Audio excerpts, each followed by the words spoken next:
Hello, my name is Riya Shukla, and I'm a CEO at Future of Us, a company based in San Jose, California, that empowers youth to get involved in our changing future through literature.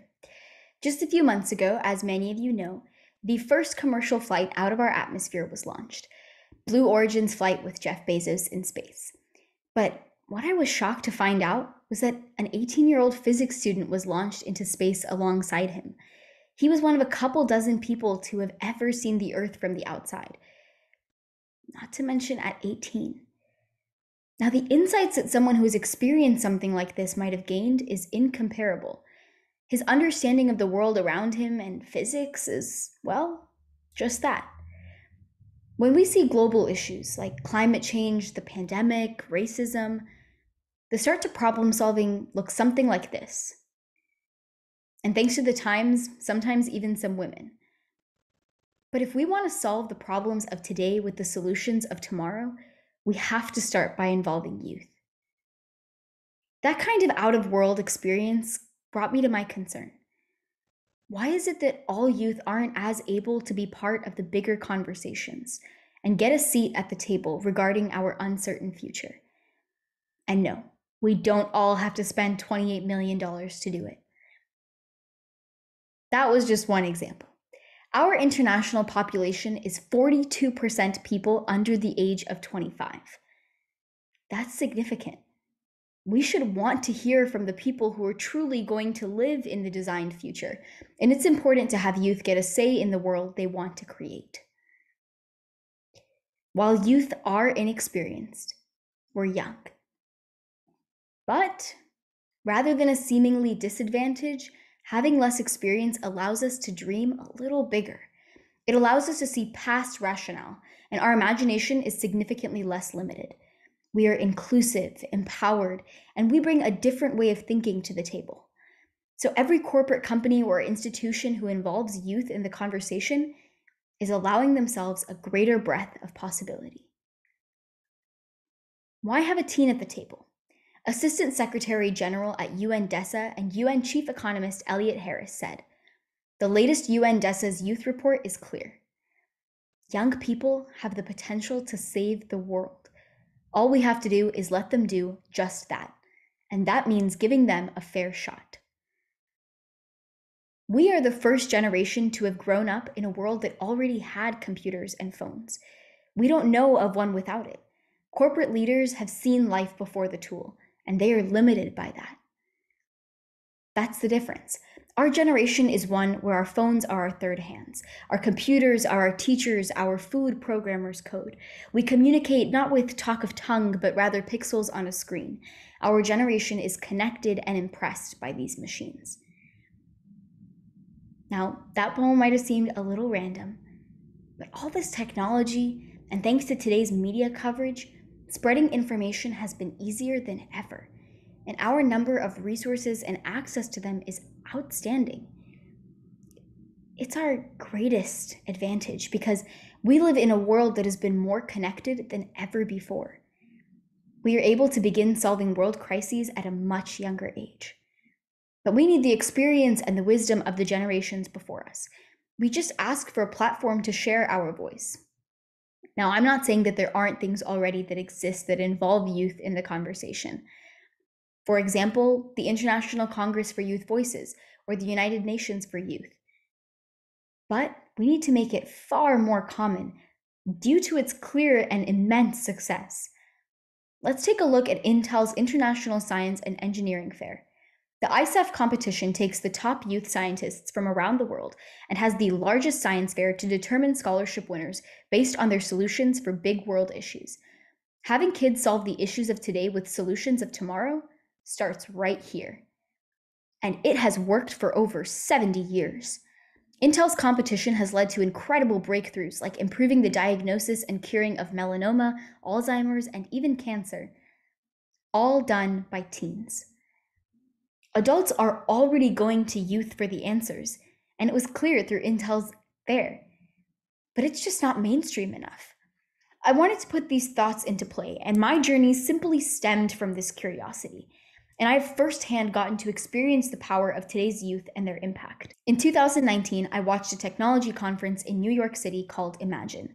Now, this technology conference was usually held in cities around the world, like Tokyo and London, but because of the pandemic, it had turned virtual. I realized that this event provided the perfect avenue to speak about our youth's impact on the future. I convinced the team there to let me bring the voices of my generation to the event by organizing a panel discussion with some of the world's most influential youth. There I had Melati Waisin, the girl who banned all of plastic and styrofoam off of Bali, Indonesia; Jack Andraka, the boy who helped detect pancreatic cancer at the age of 14; Eric Finman, the world's youngest Bitcoin millionaire; and Riya Shukla, CEO of Picket Fence Academy and introductory speaker at Michelle Obama's Becoming.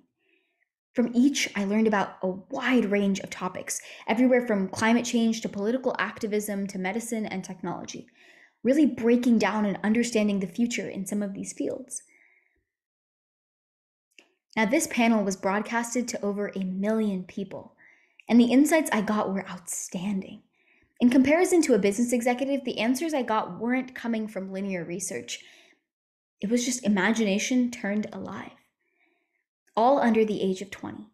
The thing is, youth are able to scientifically separate logic and allow their brains to experiment. As youth, we're often looked down upon for having an undeveloped frontal lobe. The prefrontal cortex is the rational part of the brain. This means we aren't fully developed till we're about 25. Now, this sucks for the average day things like decision making, but it's good for one thing. Allowing us to think less rationally allows us to be more creative, to think outside of reality. Now, we can do this a little bit more than any adult.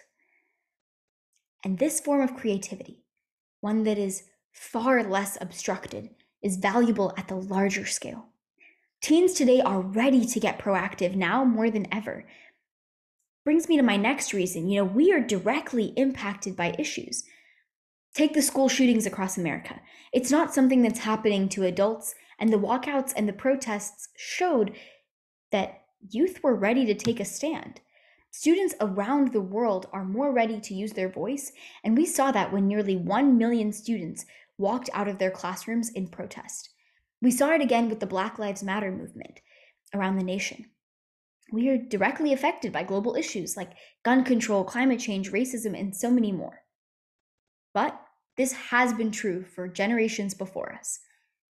But the thing is, they have not had the resources we have been so fortunately given. These aren't issues that just affect older adults anymore. But excluding 42% of the population from the conversation is significant. Take a simple example like climate change. As quoted from UN.org, at the recent COP24 climate conference, they quote, "We have come here to let world leaders know that change is coming whether they like it or not." That was probably the most quoted sentence at the entire conference.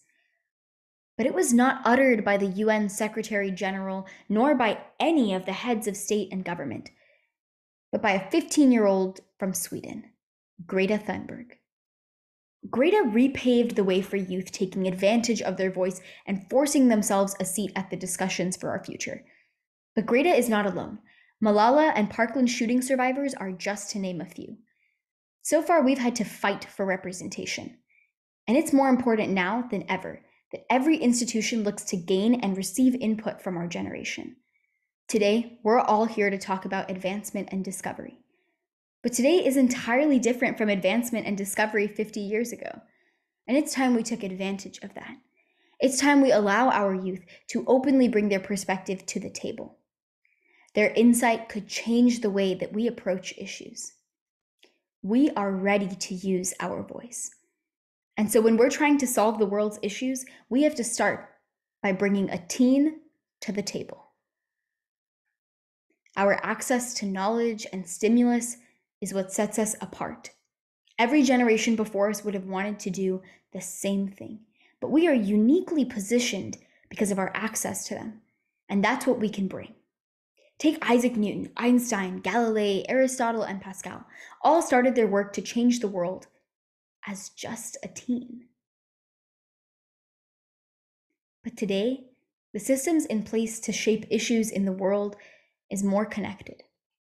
So my purpose here today is to invite us to be part of the solution because we have a unique access to technology and resources.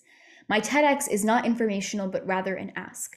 I'm here to ask you to invite youth to be part of the solution at every part of society, not just in a club. Whether it's involving youth ambassadors at your business, an education point of view, or asking your local Girl Scouts how they want to change the world. Because our thinking could greatly impact the world. We just need a seat at the table.